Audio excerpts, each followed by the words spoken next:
Jane Moore, and I'm a member of the Martinez Oral History Project. It's January 25th, 2020, beginning of a new decade, and we are here in the home of Sal Costanza to interview Sal about his rich history of Martinez and his family's history and how they came here. Thank you, Sal, for letting us come into your home and pick your brain on your great family story you have. Thank you. I'd like you to just begin by talking about your grandparents, both on your mother and your father's side, because I know they all came from Sicily. So why don't we start with your grandfather's side?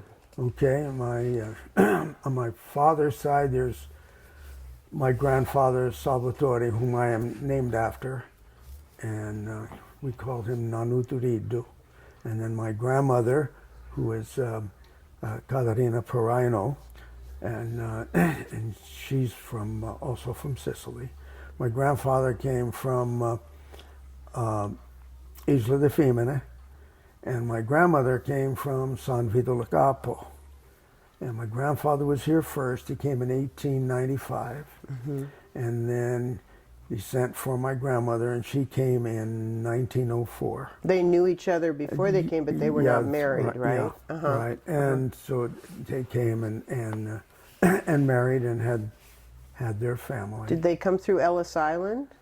Yes, they did. I have my grandfather's original Ellis Island papers. Wow. And I got it framed. Did he come by himself across, or was he He with... did, I believe. I'm not familiar with they never talked about it much, but I know that he came, and you needed a sponsor in those times to get into the United States. And one of his brothers was a sponsor, and he came over, and I know he came over on Ellis Island. How he came across on the train, I don't know.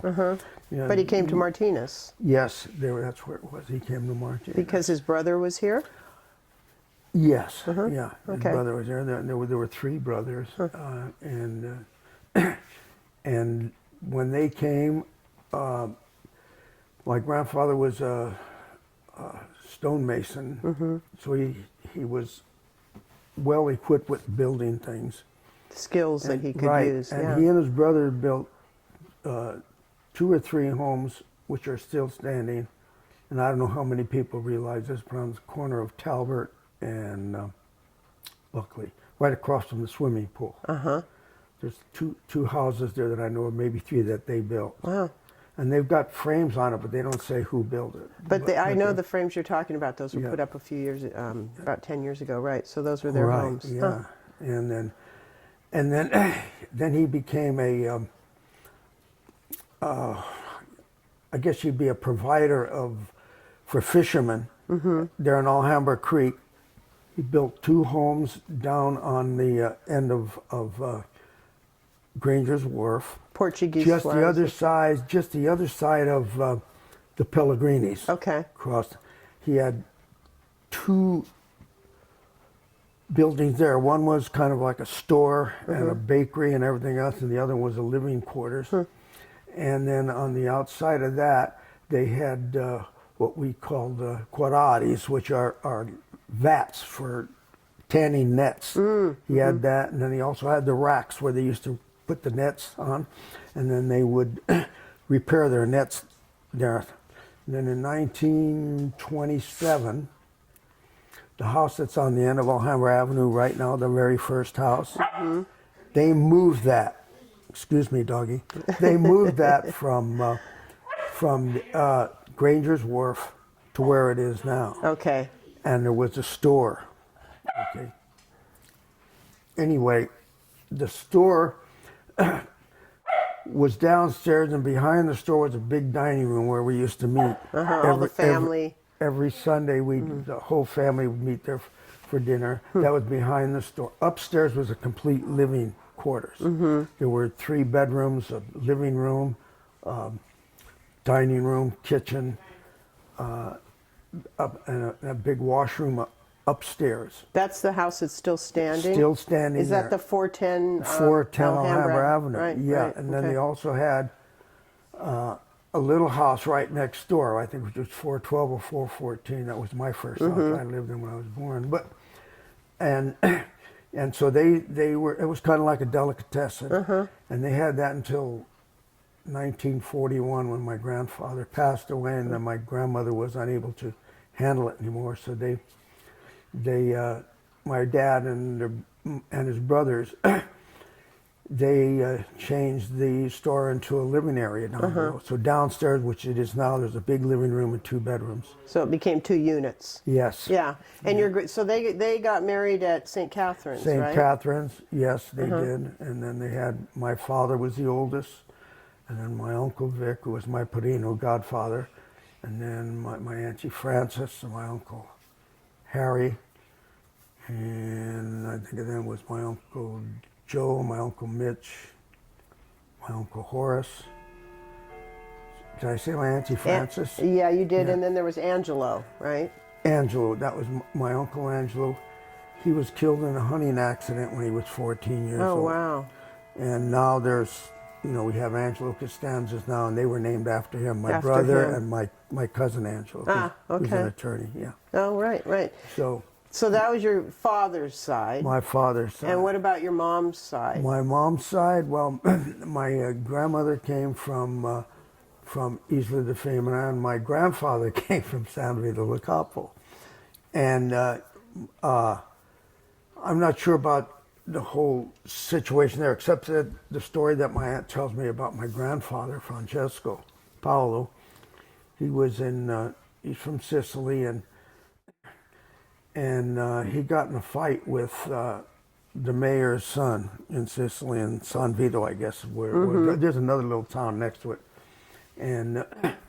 And because the boy that he fought was the mayor's son, his father kind of sided with the mayor because he ran away from home. Oh, And wow. My aunt's telling me this. Yeah, story. sure, but And anyway, so then he went with a whaling ship. He used to go whaling. And he used to go all the way around the Horn in Africa, up to Alaska and back and fish. Well, the story she tells me, he had brothers in Martinez. And on one of the trips from the whaling trip from the old country came around, and when he got into Alaska, he left and came down to Martinez where his brothers are. by land down to Martinez. Yeah. I guess it was by land. He could have been by sailboat. Maybe by boat, yeah, right. And anyway, he came down, and then my grandmother, when she came over. Did they know each other in Sicily, or probably not? Maybe not. I think they knew about each other. Right. But then when she He came, left so young. my aunt is telling me these stories. There were 3 gentlemen who wanted her hand, Courted and she her. chose my grandfather. Yeah, and then she had something like 12 children, but Wow. the surviving ones, there was 1 son and 6 sisters, I guess. Mm-hmm.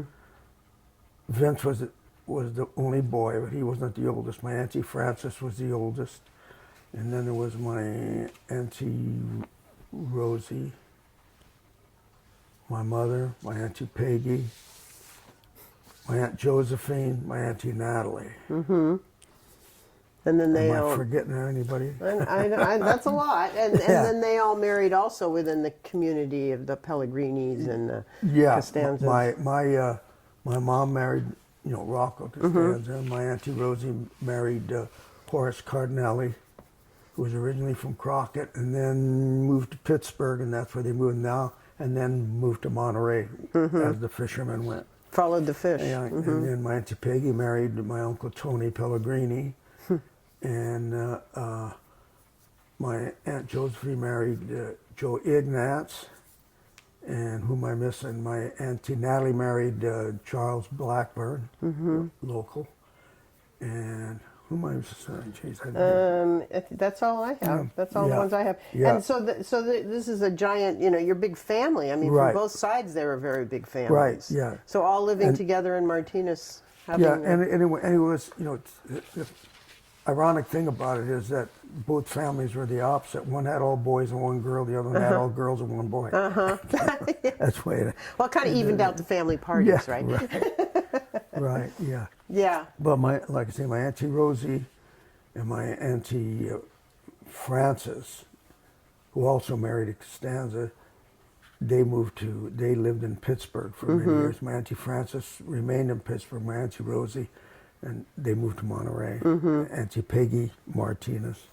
So you had some sprinkled all over the area. Yeah. Right. Yeah, And then how did your folks meet? My folks met well. I know they lived very close to each other. There was my father lived on the end of Alhambra Avenue. My mother lived, I don't know how to explain it, Bunker Street, which is, there used to be a railroad track that came to Clay's. Do you know where Clay's used to be? No. You know where the new apartment houses are now? Yeah. Right there. Okay. There was a feed store there, Clay's. Okay. And the train tracks came right up to his place. My mother lived across the street and on the, right there. And as a matter of fact, I had a picture that Tom made a picture of when it flooded. It used to flood almost every other year. If there happened to be a big rain when there was a high tide, it always flooded down there. Right. So they were all they just kind of met within blocks of each other. Right. And clearly the Sicilian community all stuck together. Yeah. Had the Sunday meals. Well, yeah, at my grandfather, on my father's side, we used to meet down there every Sunday for dinner. There's a photograph that was in the Historical Society newsletter of your christening party. Yeah. In the backyard. So that was that 410 right Alhambra. there. Yeah. I love the way they put the dining room chairs out, you know. It's not like now where you got the plastic lawn chairs. You just move the dining room table outside. Everything. That was, Yeah. That's big. That, I remember that, that yard. I grew up there playing in that yard. Right. It was great. With your siblings. Yeah. There was, that house was, in the back there were 1, 2, 3 garages that came along it, and then there was a big tool shed. Then next to that was a wood shed, and then next to that was a pigeon coop. And then behind that was a chicken coop. Along with all the fishing. And then this is at Alhambra Avenue. Okay. And then behind that, behind the pigeon coop, was another shed where my grandfather kept his big barrel of wine. They used to make wine every year. And Yeah. What a great yeah. So you're the oldest of 4. I'm the oldest of 4. Okay, and who are your siblings? My sister Catherine, and she's passed away. And then my brother Frank, who lives in San Diego now, and my brother Angelo, who lives in Concord. Okay. Yeah. So that's good. You still have a brother locally that you get. Do you see him often? I see him at least every month at Sportsman, and then when we start fishing, we'll see each other about once a week, because we go fishing with my cousin Vince in Where do you go fishing now? in the Delta area, and then But your grandfather used to go up to Alaska. My for fishing. mother's father every year would go to Alaska, and they'd sail. And then they'd fish for salmon, and they'd come back, and then he'd work at the Shell in off season. So he did the fishing commercially. Yes. Yes, he did. Right. Yeah. And that probably stemmed from his growing up on a ship after leaving. Yeah. He was a whaler. He grew up in a whole different way. He grew up pretty fast that way, because that was not an easy life. Yeah. Like I say, that's a story of my aunt Josephine. She kept a lot of stuff. She did a lot. She was the family's historian. Right. So you were. I know you said that you spoke only Sicilian your first 4 years of life. That's, as I recall, and as my parents could tell me. And then my grandfather had a meeting. He met with the whole family.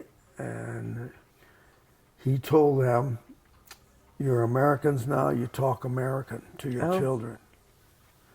And that's what they did. They always did what the patriarch said. Yeah, right. And I always asked my father, I said, "Dad, why didn't you?" He said, "When Nanu said that, that's it." That's what you did? And then that was the time when we moved from Alhambra Avenue up to O'Finian Way. And O'Finian Way was the last street.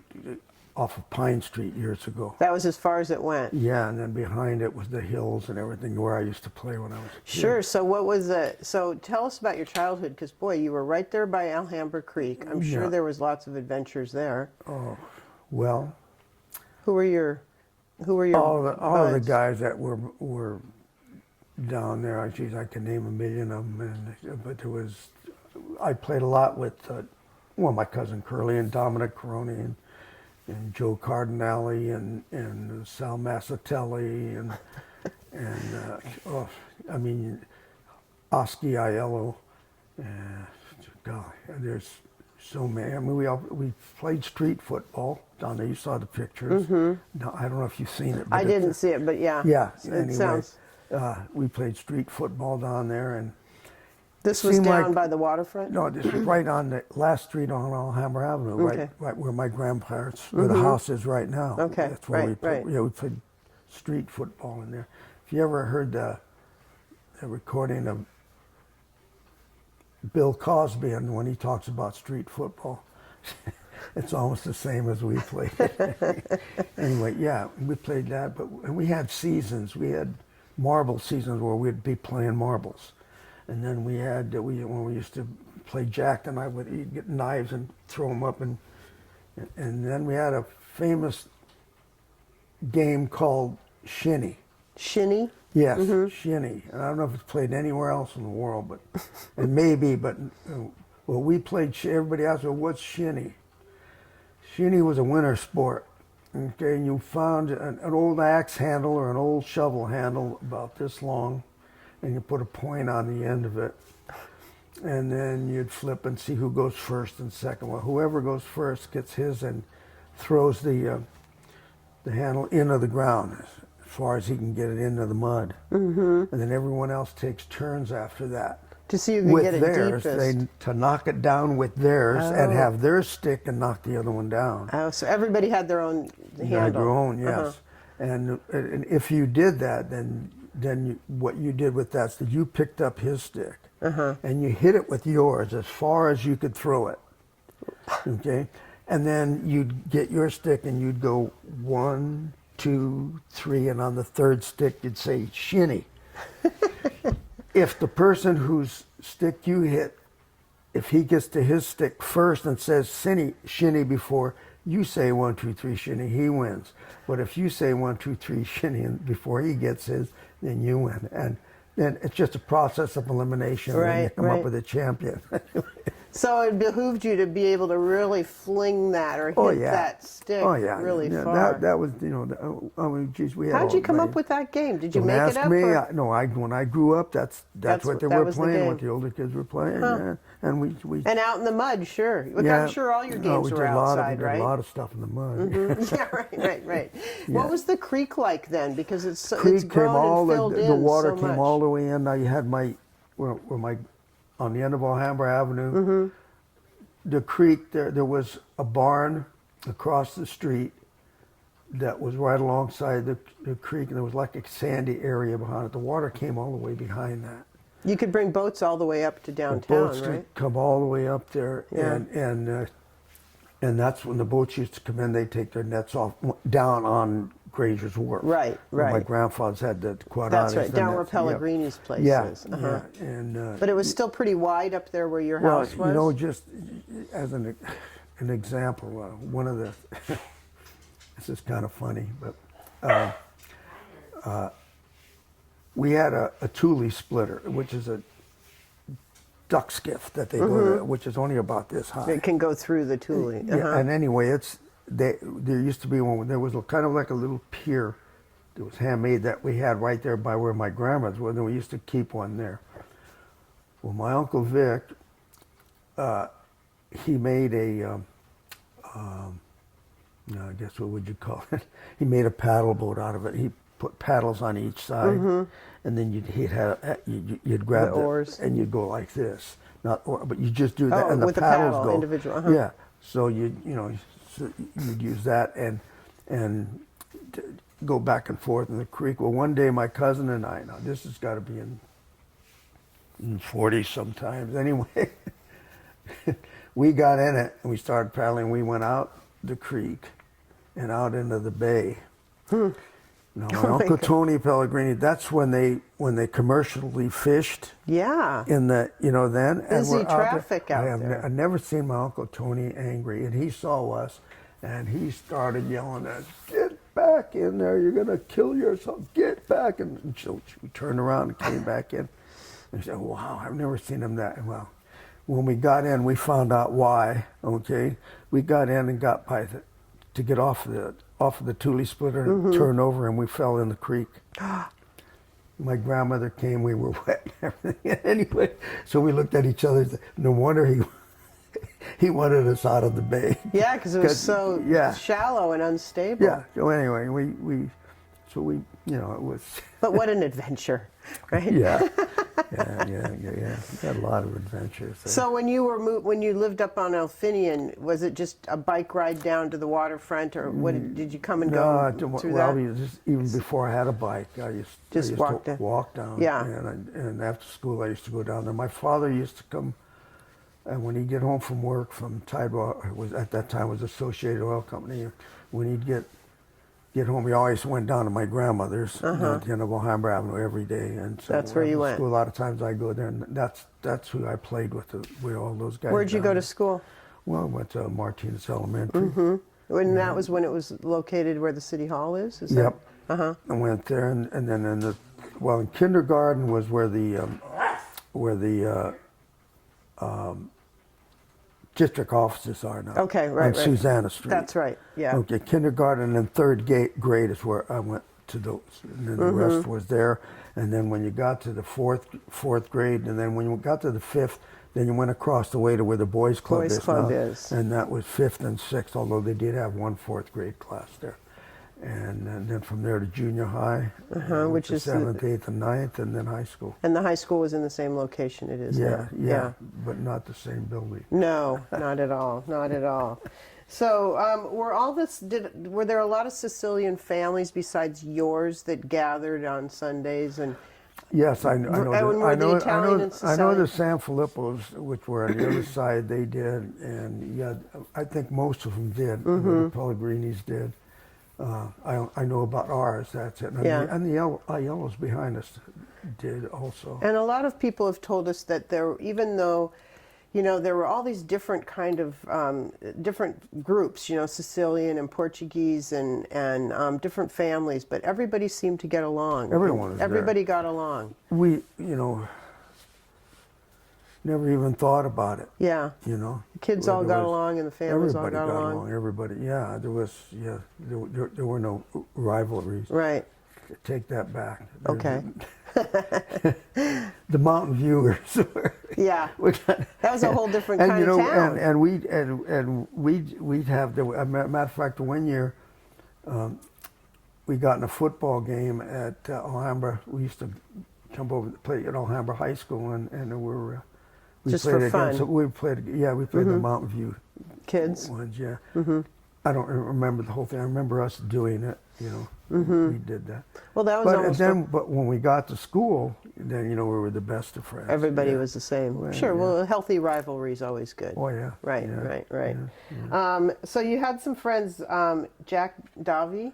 Jack Davy was a few years older than us. And there's some story about an airplane. Yeah, he was like a general to us, and older kids. So yeah. And during World War II, I mean, we used to get these little sticks and act like they were guns, and he'd put us through, attention, at ease, right face, and he was kind of like our general. And then, but he was into airplanes, and he really loved airplanes, so we were going to build an airplane, and we did it in his garage, which was behind his house, and built it like you would a real plane, and you got some old sheets that I don't know if you remember how model planes used to make stick models, right. And then you'd paper them. Right, well, right. we made an airplane there that was like a stick model, and you didn't paper it, you sheeted it. We put sheets on. And the intention was to actually be able to get in it? And fly it. Now, they said they flew it and I wasn't there when they flew it because when I got there, the plane was all damaged and everything. But they said that they got up on the side of the hill, and they said Botch Balistreri, who was older than us, got in it, and they pushed it off, and it just went down. It just rolled down the hill and it didn't fly. I didn't see that. That's the story. Too they tell bad. me. That would have been something. Yeah, I to was see. disappointed. Yeah, I bet you were. I bet you were.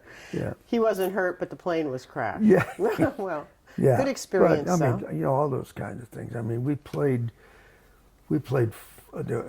down as you went down Foster Street at the end. Dominic Crony's house was the last house, and then beyond that was a big wrecking yard, which was Fred Spears. Fred, you recognize all the old cars and jalopies. He would bring back there, and then he had a repair shop there on Ward Street, I think it was, on Ward. Fred Spears, and but any of the old cars that he didn't need, he'd always bring down there, and we'd go play in those Just cars. climbing around and just. And then there was also during the wintertime, it would flood down there, and we made rafts, and used to go out there, and then I mean there were so many things that we did. And one of the things, we had some pretty good basketball players that came out of that area, and there was a remnants of an old winery right behind Dominic Caroni's, and there was a cement slab. Down, this is off of Foster Street, or at the end of Foster Street? Yeah, at the end of Foster. And there was an old slab, and then we put up a basketball standard there, and we played basketball. Just there. always So, outside. always. Right, Yeah, right. And then when baseball season came, we were up at Rankin Park. Playing. We didn't have any little leagues, but we had our league. We'd choose up teams and play. Right. And it was, yeah. And I look at it today. Man, I wish the kids today could have the childhood that I had. Yeah, I'll that's tell you true. that. I hear that. I hear that sentiment a lot from people that we interview. Yeah, I tell you, it was great. It was a good time. So you go ahead. Well, I'm just saying, when we played ball up there at Rankin Park, during this teacher, we'd be out there playing, and Johnny Ackham, who was a pusher out at Tidewater Oil Company, but he worked with the Philomeo Ranch. He'd come with his pickup truck, and he'd need pickers. Oh. And he always came up there because he knew we were playing. All the kids were up there, sure. We'd all jump in the back of his pickup truck, and he'd bring us out to Philomeo's Ranch, and we'd. Was that out in the valley? Yes, we'd pick peaches, and you got I don't know, 10, 15 cents a lug that you picked and brought in there. And the girls used to be out there, cutting the peaches and stuff. Right. So it was good. Anyway, but that was one of the things that we were able to do. And he always knew where he'd find a good group of guys. Always. Yeah. Always. Every year he came and we'd do it. Was the Olive Grove there at that time when you were playing baseball? The Olive Grove that's above Rankin? Yeah, way back up in there. Did you go up in? Well, we used to hike back there. Yeah, up on the hills. Yeah, we'd hike back there. Yeah, we always. Geez, there were places that we used to hike back to that used to have like vines where you can, like the jungles where you can almost so thick and swinging. We were back. This was behind the Oldsville. You know where the Oldsville is? The Oldsville Wharf.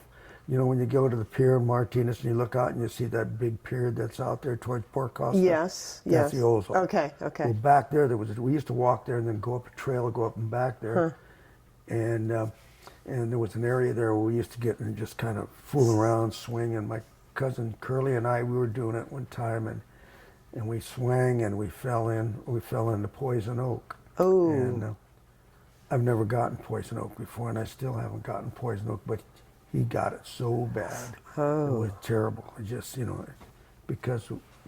Well, some people get it and some people it don't. was experience. Yeah, it's kids, you know. You survived, clearly. Anyway, so Curly, your cousin, there's a story about him building a boat. What was that? Oh, geez. Yeah, he built a runabout. I don't know if he still has it or not. He built a runabout, and everything had to be perfect on it. And the one incident that I remember, I go out there and look, I say, geez, it's beautiful. And he said, no, it's not it. And I said, what do you need? He said, look at it. So you had to get at a certain angle. It was kind of a run in the whatever kind of finish he put it on. He says, I got to sand that down and do it again. 'Cause it had a said, run You can't in even it. see it. Yeah. Yeah, but everything had to be perfect. Yeah, yeah. What was his name? He was, you guys. Salvatore, same as mine. We're And he both was- named after. When he was small, his hair was so curly they couldn't even comb it. It was so curly.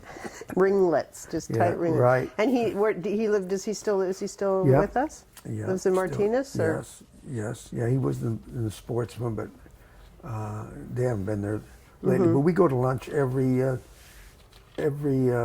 third Wednesday. We go to Davino's, and a bunch of us guys from Alhambra High School that graduated come together Isn't that nice? and have lunch together. And we Yeah. still do that. Good, Yeah. good.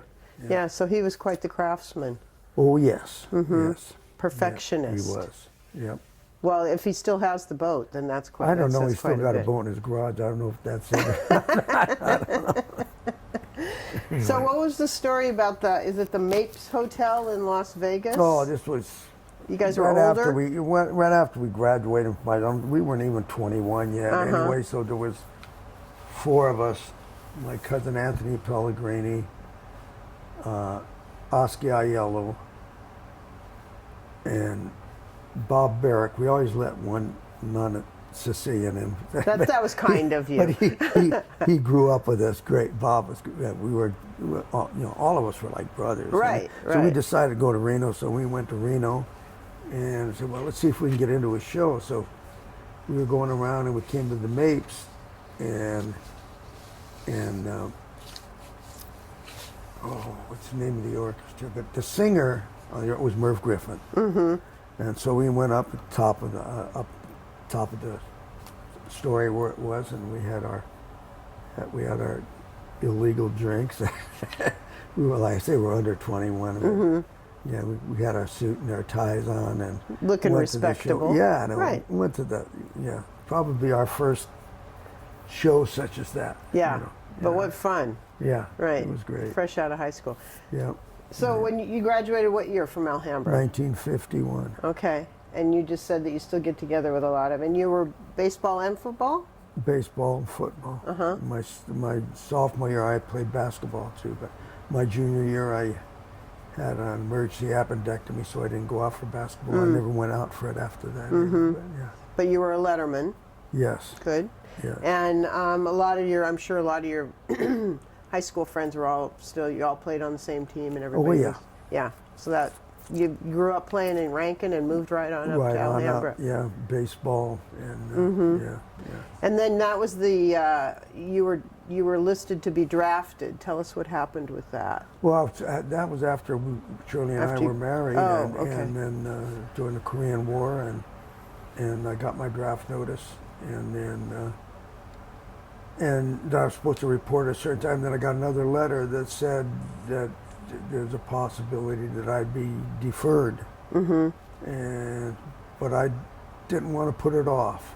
This So was I the went- Korean War, right? Yeah, During so the I went Korean down War. to the draft board and told them that I don't want to be deferred. If I'm going to be called, I want to be called now. Because you were married and And my little one was just a Brand baby, and I new. said, yeah, and I want to be able to serve my time and come back and still, instead of waiting and going later.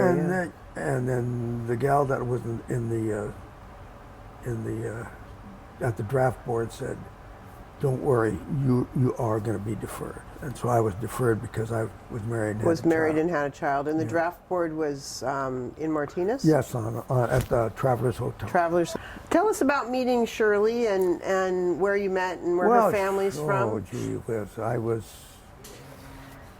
going to a dance. I think we were at the Campfire Building. I'm not Campfire sure. Building? Yeah. What's that? Well, that was on Castro Street. You know where Susanna Park is? Yes. And then you go south on Castro Street.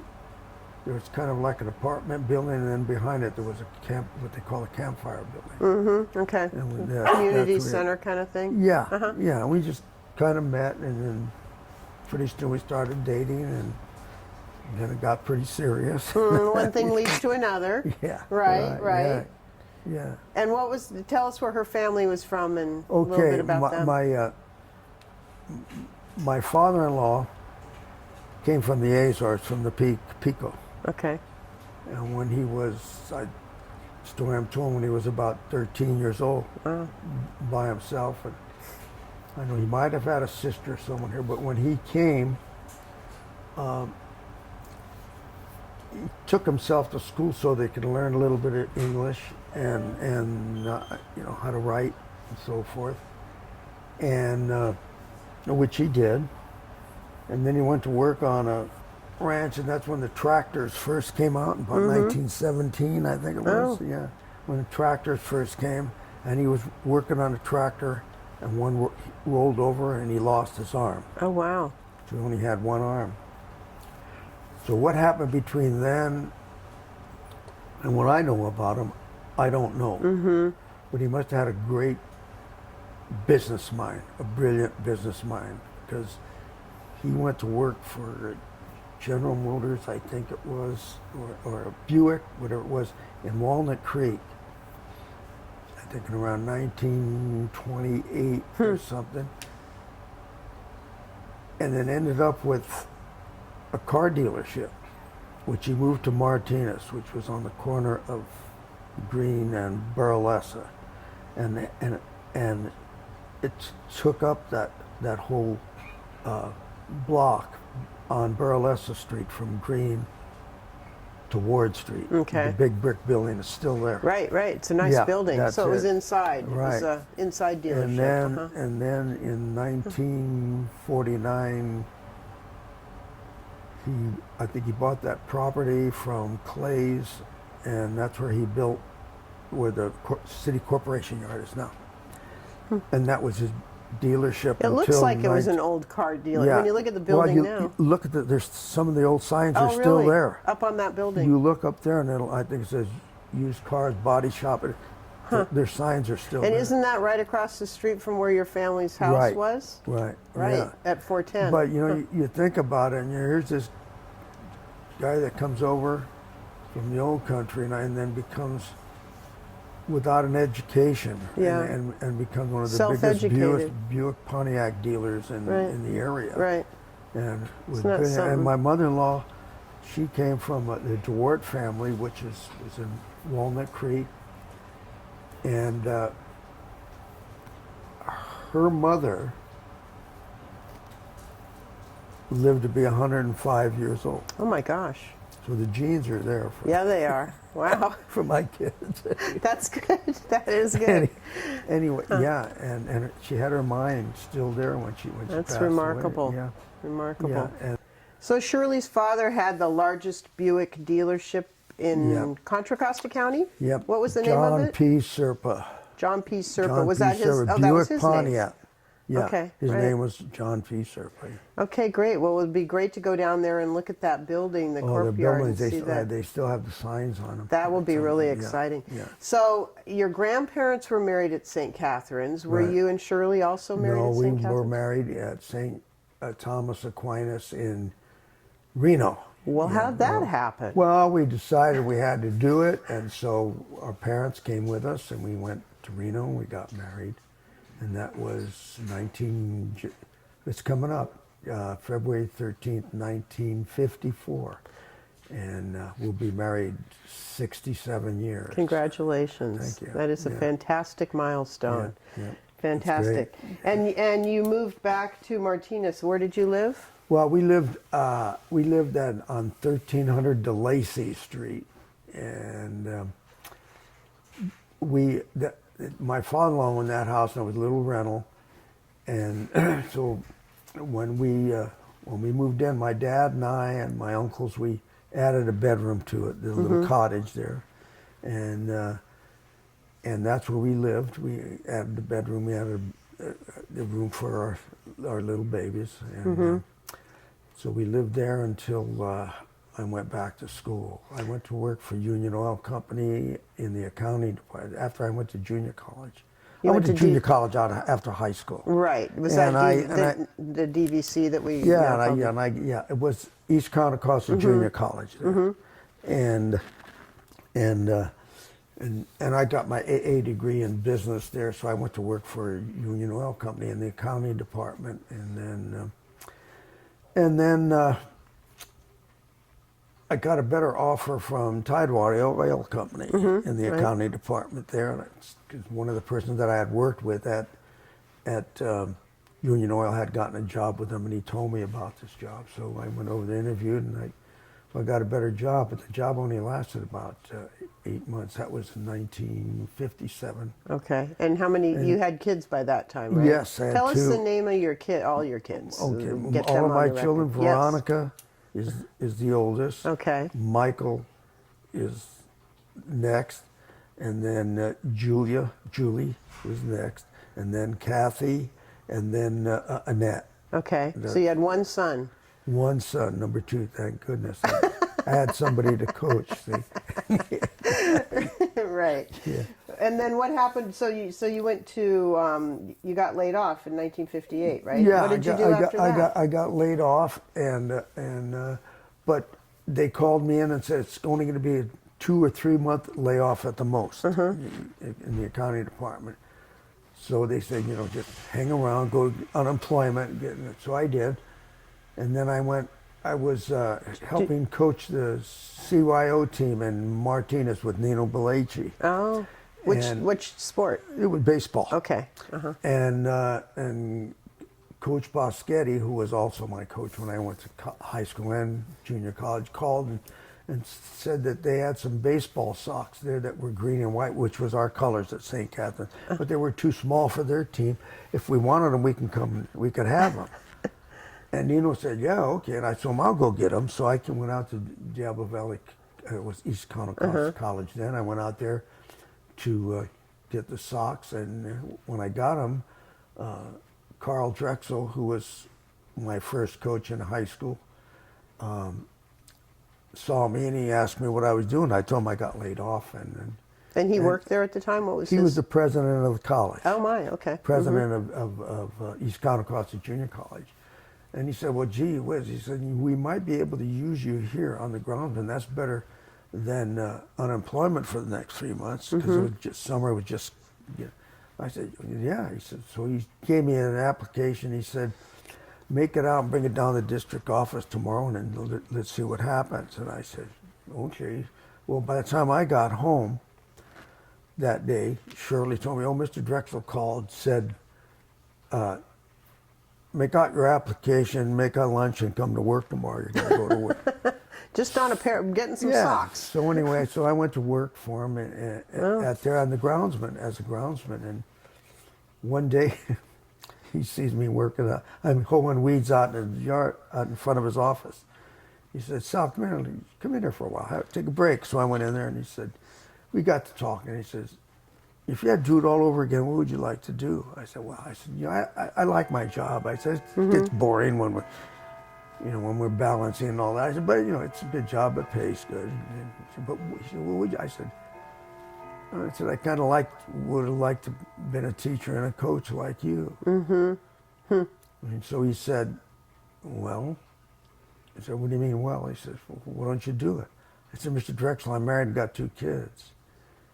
Well, he said, it's still a possibility. And I said, no.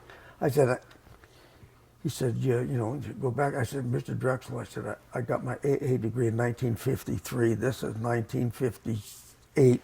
I said, I haven't been to school since then. I can't pass any tests. And he said, I think you can. I get a letter in the mail from San Francisco State saying that the entrance exams are on Saturday, whatever it was. And so he says, go take the test. I said, so I went and took the test. He really believed in you. Isn't that something? And I passed it. And then he called me and he said, you passed the test. And I said, yeah, I did. He said, well, what do you think about going back? I said, I can't go back to school. He says, I've arranged for an interview at San Francisco State in the maintenance department. You might be able to get a job there. Well, from what I understand, the person who was now in charge of that had worked at DVC and knew Carl Drexel. One day I went over there to interview for a job, and they said, we don't like hiring students, however, with the recommendation of Mr. Drexel. Wow. So I got hired, and that's not the end of the story. Before that, when we were after I had taken the interview and we were coming home, going around hospital curve in San Francisco, I was talking with her. She came with me to the interview. We saw San Francisco Stadium, and she said, "What are we going to do?" And I said, "I know what. We're going to go to the ball game." The San Francisco Giants were just in town. They were playing at Seal Stadium. I had $15 in my pocket. We got pavilion seats, had hot dogs and Coke. You were able to do it then. Yeah, a couple bucks. And anyway, so we started talking about it, and Shirley said, "Sal, if you want to do it, do it." I had an aunt that was living my Aunt Josephine was living in San Francisco at the time. Oh. And so That's helpful. So I started to work at San Francisco State, and it was for about 3 weeks was working with her until we found a place to rent in San Francisco. And then we got a place to rent, moved over there, and I went back to school, and the rest of it's history. And so you probably surprised yourself at how able you were to do all of that. And, Well, yeah. You know, I'll tell you, that person up there has been good to me. God's been good to me, and yeah, everything worked out well. You know, we lived there for 6 years. And, so your kids were born over there, and well, not all of them. Julie was born in Walnut Creek. Shirley left the city and came here to have the baby. But Kathy was born in San Francisco at Kaiser on Geary Street, and then Annette was born here.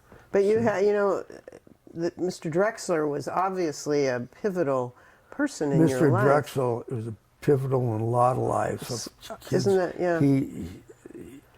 He helped a lot of people from Martinez go back to school. And Jack Carhart, who was the president of Los Madonnas, who was out of Alhambra and under the tutelage of Mr. Drexel.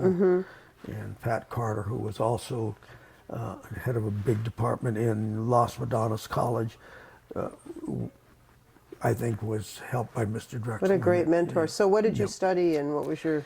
I majored in physical education and minored in health education. And then after I graduated and got my teaching credential, then I went back to school and I got my master's in guidance and counseling. And were able to give back like he gave to you, it sounds like. Yeah. So where did you do most of your work? Well, I was in... Which school district? I spent 6 years in San Francisco, 7 years in seven actually, including my student teaching year in San Francisco. Then I came back over to the Mount Diablo And you district. were you teaching or counseling? Yeah, I went to Pacifica High School, which was in West Pittsburgh. And I went there as the head of the physical education department. And then while I was there, being that I had a counseling credential, they asked me to counsel for a couple of periods, and I did, and then I ended up full-time counseling. Did you enjoy that, or? Pacifica High School, I was 7 of the best years I ever had, I thought. And then they opened, Northgate was built, and so I interviewed that because it was so much closer. Sure. So I interviewed for the Northgate job, guidance and counseling, and so I went to Northgate when Northgate opened up.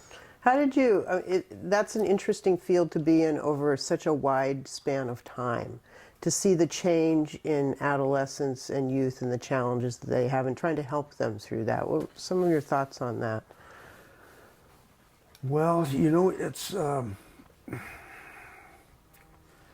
was a big difference from junior high and high school because I also counseled a couple of years in San Francisco, and the reason why I did that is when I was getting my master's, the head of the counseling at San Francisco State Virginia block, she asked if I would do a special counseling job at the junior high level and become a problems counselor. Oh, wow. Yeah. At the junior high level. And at that time I had made arrangements with the juvenile department in to do my internship there. Oh. And Dr. Block said, "You will do that instead of your internship." Well, that internship would have been 150 hours on my own. Right, without And- being paid, right? Yeah, and this I'd be paid. And I had been offered a job in the Mount Diablo district that year, and I called them and told them what the situation was. And Dr. Henderson, who was the principal at Pacifica High School at the time, said I'd do the same thing. So I stayed for the year and did that. What was the difference between the age groups of junior high and high school in guidance counseling? What were some of the challenges? Well, it depends on the way it is. I mean, in some places, you're a counselor, you just counsel. At the junior high level where I was, they call it a dean counselor. So you're not only counseled, but you're disciplined. Oh, Okay. And at the high school level, you counseled. You try to keep them out of the disciplinary kinds of things, because the deans did all the disciplining. The vice principals did the disciplining. And mainly we're there and to make sure that they're taking the right classes. If they're having problems, the teachers would refer them to us, and we talk to them, communicate with the parents, right, and try to get them on the right track. right. And so that, that's the difference. There's dean counselors, that's junior high level. With, when you also had the discipline, was it was a lot different. And the thing that's good about counseling in high school, they know they're not going to be disciplined. They're not afraid to talk to you. Oh, well, that's huge. That's really important. And then you can Yeah. also help guide them in maybe some of their choices out of high Absolutely. school. And Yeah, it's yeah. it's such an important role that unfortunately that service has The been only cut a lot. problem with that is that we had such a huge counseling load. I bet you did. And, Yeah, and I that, bet you did. and so you spent most of your times with kids that were referred, and then you had good students that weren't referred, that I Right. felt could have also used Yeah, some sure, help. sure. That we're trying to figure it out on their own. But it overall it was a good experience. Yeah. Did you feel that you really were able to help kids like you had been helped? Kind of guide them into Oh, maybe yeah. making some wise Yeah. choices. I'll tell you one experience that I had. I had a student. He was Russian. Okay, and he came from Russia, and he was a very, very sharp kid. But geez, he was in trouble all the time. And he'd come in, and I said, and so on his senior year, he needed to pass all 25 units that he was taking. He had only signed up for 5 classes, and so I called him in and I lied to him. I said, Jerry, I said, you need 6 classes to graduate, or you're not going to graduate. Oh, I said, well, you want to graduate? And his parents were. So he took the 6 classes. So he could be sure. And, yeah, and anyway, so he went. And so when he graduated, he said, "Yeah, I did it. Yeah, you did it. That's right." And because he had failed one, So you were but he had helping him enough. hedge his But he bets. had enough to make it. He Yeah, said, "He right. said thank you." Then he started as a used car salesman, and then next thing I know, he went to junior college. Well, about 4 years later, he came back and says, "Hey, Mr. Costanza," he said, "I want to thank you. Thank you for lying to me." He said, "I got my, I graduated and I started doing what you told me to do." And so I started thinking about it. And I said, "Well, yeah." He said, "But let me tell you what happened." He said, "I went to junior college and I wanted to go to University of California. So I worked very hard. I was listening to what you said. I worked very hard. I went to